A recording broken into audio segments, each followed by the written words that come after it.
Vamos conversar um pouco sobre neoplasias da cavidade oral e epidemiologia do câncer de cavidade oral.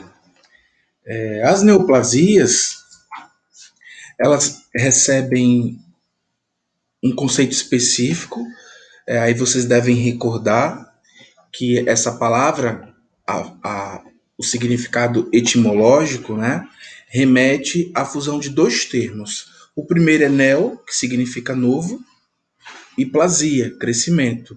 Então, em linhas gerais, temos que as neoplasias representam um crescimento novo.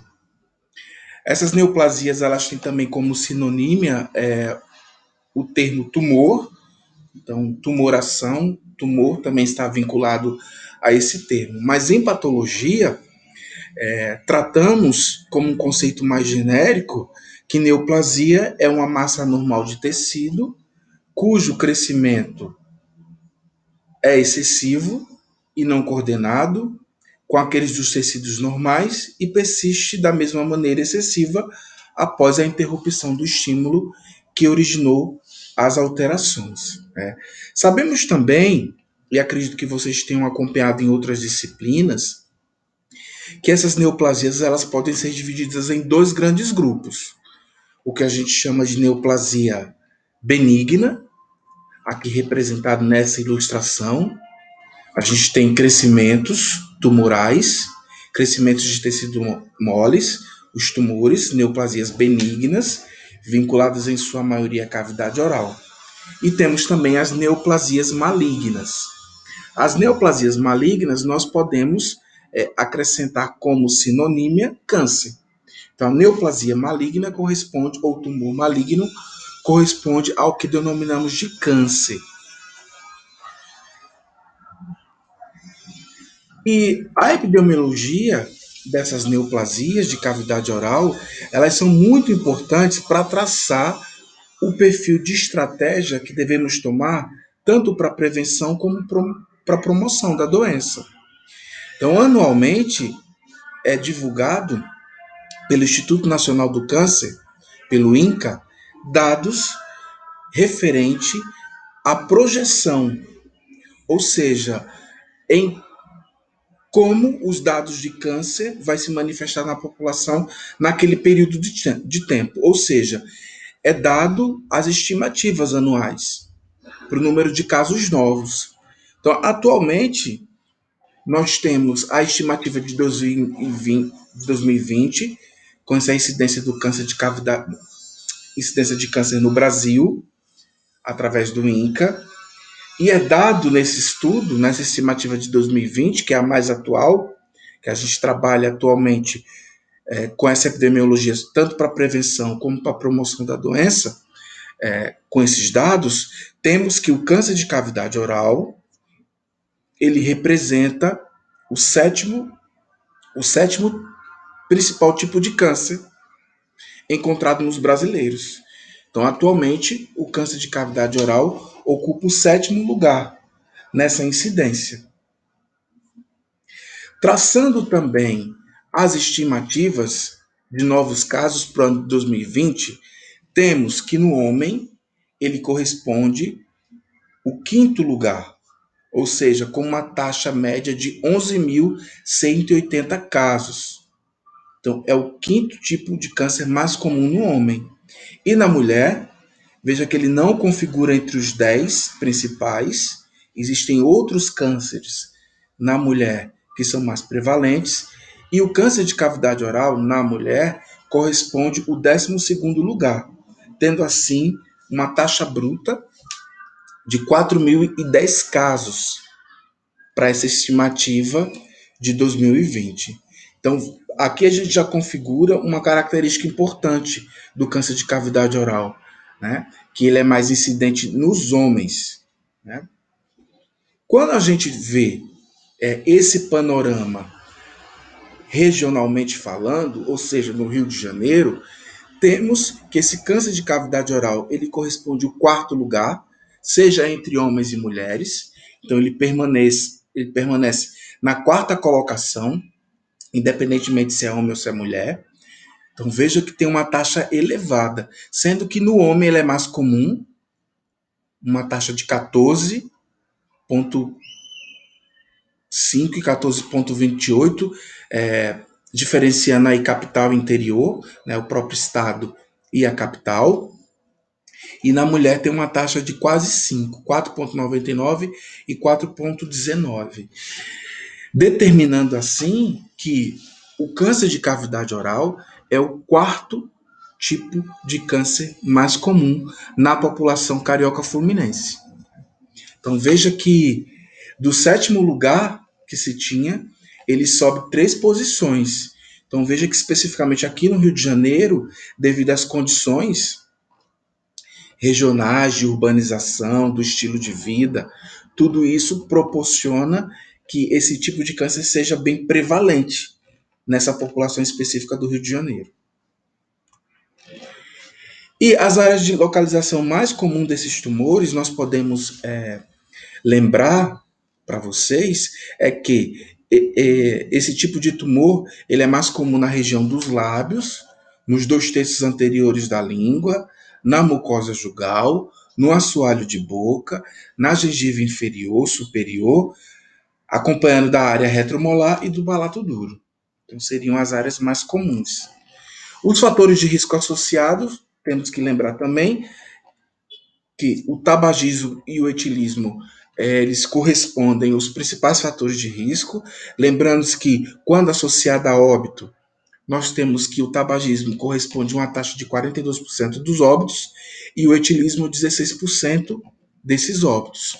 Quando temos o sinergismo entre etilismo e tabagismo, isso corresponde 3 vezes o risco maior a esses pacientes desenvolverem câncer de cavidade oral. Outros fatores de risco associados são as radiações, o excesso de gordura corporal, o baixo consumo de caroteno. E, por fim, 2 outros fatores que são polêmicos falar, que são as infecções pelo HPV. Aí a gente tem que relembrar que esse vírus específico, né, o papiloma vírus humano, ele corresponde a fator de risco para os cânceres de orofaringe especificamente. E, atualmente, o histórico familiar de câncer, ou seja, a genética, não está tão vinculada ao câncer de cavidade oral, e sim a outros tipos de tumores, que aparecem em outras regiões do corpo, como mama, próstata e outras regiões, pulmão, estômago, está mais vinculado ao histórico familiar. Mas o câncer de boca, os principais estudos têm demonstrado que não tem essa correlação tão forte, né? Mas alguns autores ainda colocam a genética, né? Outros fatores de risco nessa estimativa nova de 2020 entraram, e esses fatores de risco estão condicionados à atividade laboral dos indivíduos. Então, por exemplo, trabalhadores que têm exposição a óleo de corte, amianto, poeira, poeira de couro, poeira de cimento, de cereais, têxtil e couro, formaldeído, sílica, fuligem de carvão, solventes orgânicos e agrotóxicos. Então, o grupo de pacientes envolvido com essa exposição, que são trabalhadores da agricultura, que criam animais, os trabalhadores também de indústria têxtil, de couro, metalúrgica, borracha, construção civil, oficina mecânica, fundição, mineração de carvão, profissionais também cabeleireiros, carpinteiros, encanadores, instaladores de carpete, moldadores, modeladores de vidro, olheiros, açougueiros, barbeiros, mineiros, canteiros, pintores, mecânicos e mecânicos de automóveis, eles configuram em atividades laborais que têm um risco maior a desenvolver o câncer de cavidade oral. Então, esse é um grupo meio que novo que entra nessa estimativa de câncer agora para 2020, segundo o INCA, segundo o Instituto Nacional do Câncer.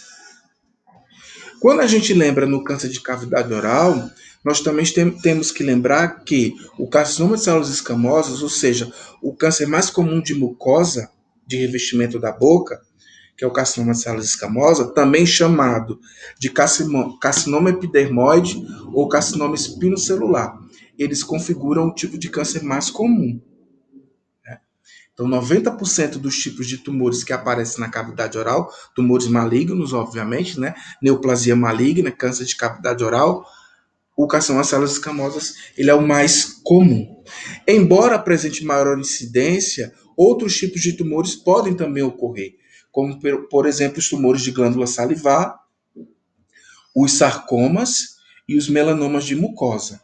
E como classificação internacional de doença, temos que o câncer de cavidade oral ele corresponde ao código C00 e C10, a C10. Ou seja, esse tipo de tumor está vinculado a essas áreas anatômicas que nós acabamos de falar.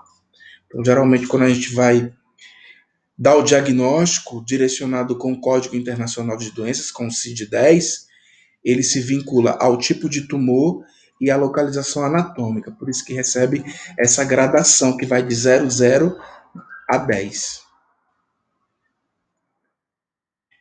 Com relação à mortalidade, o dado mais atual que nós temos são casos de 2018, então veja que 6.455 óbitos para esse ano. Os dados de 2019 e 2020 ainda não existe referência nos órgãos vinculadores, né, principalmente no INCA, não existe ainda esses dados para a gente ter noção de como isso ficou, né, esses dados de mortalidade que são importantes, mas vejam que desde 2008 até 2018, essas taxas elas oscilam bastante, tendo, em média, de 5.000 a 6.000 mortes nessa década específica, né? Mostrando também, mais uma vez, que os homens são os que mais morrem quando comparado com as mulheres. Então, para 2018, temos 4, 5 mil temos quase 5.000 óbitos para o homem e quase 1.500 nas mulheres. Tá? Então veja que é um tipo de câncer que ainda mata muito no Brasil. E o prognóstico desses pacientes, né, desses pacientes que têm o diagnóstico de câncer de cavidade oral, depende muito da área comprometida, da cavidade oral, e também do estadiamento clínico que eles passam. Então, geralmente, o paciente que tem lesões tumorais malignas, eles passam por uma avaliação médica para daí se determinar o estadiamento, ou seja, para se saber o estado real que a doença dele está.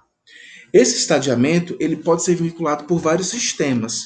O principal sistema utilizado no mundo é o sistema TNM, ou também chamado classificação de tumores malignos, onde alguns critérios são utilizados. Esse TNM remete ao tamanho do tumor, o número de linfonodos reativos à alteração e o número de metástase. Então, geralmente, o médico faz essa busca em todos os sistemas orgânicos do indivíduo para daí proporcionar o estágio da atividade de câncer que ele tem, ou seja, estadiar o paciente com relação à sua doença.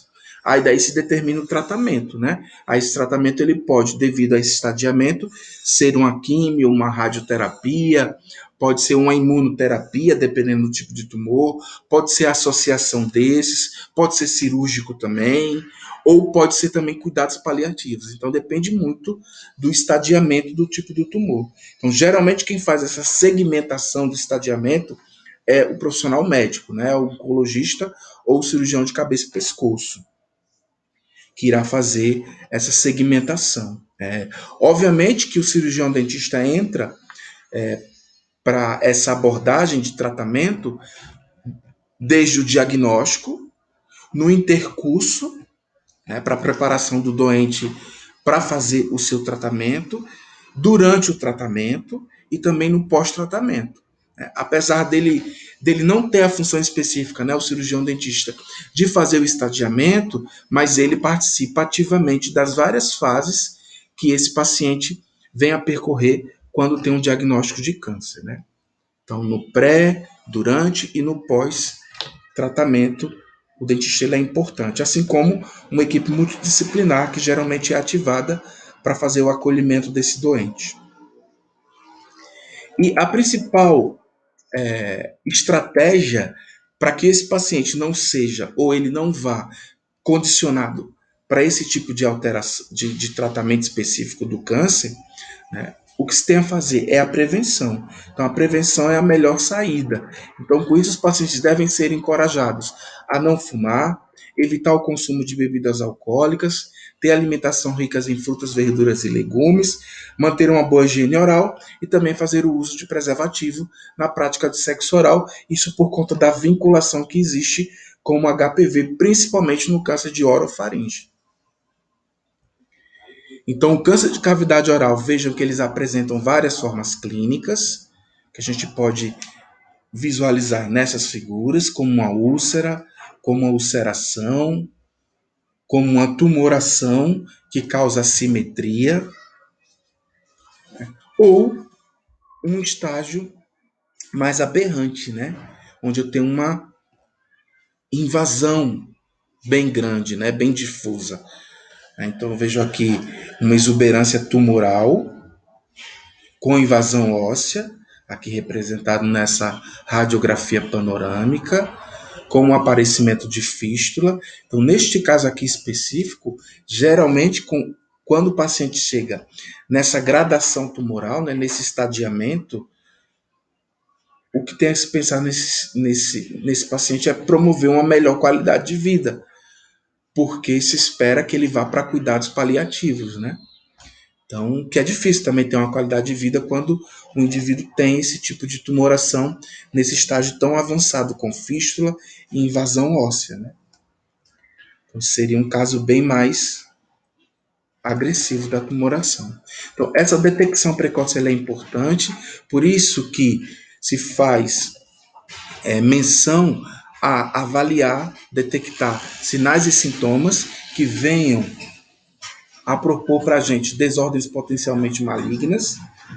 Então, o tratamento delas vai fazer com que esses pacientes não venham a ter o câncer de cavidade oral e geralmente as lesões suspeitas, por isso que a gente lança a mão sempre do exame complementar, a realização de biópsia com análise anatomopatológica para se vincular o tipo de alteração que tem ali presente. Então, realizar a biópsia é mandatório, sempre associado realização da biópsia, sempre associado com análise anatomopatológica.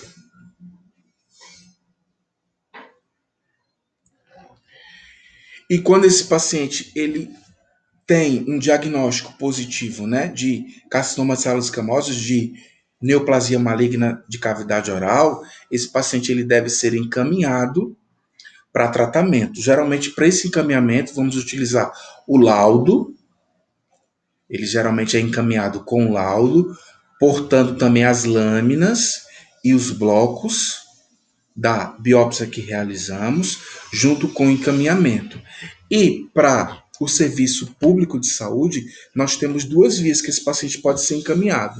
Ou nível estadual, através do CISREG, ou nível municipal, CISREG. Nível municipal, CISREG, ou nível estadual, que é o SER. Então, essas seriam as duas formas. Ou, quando o paciente tem plano de saúde, também pode ser encaminhado para atividade de tratamento no circuito hospitalar particular.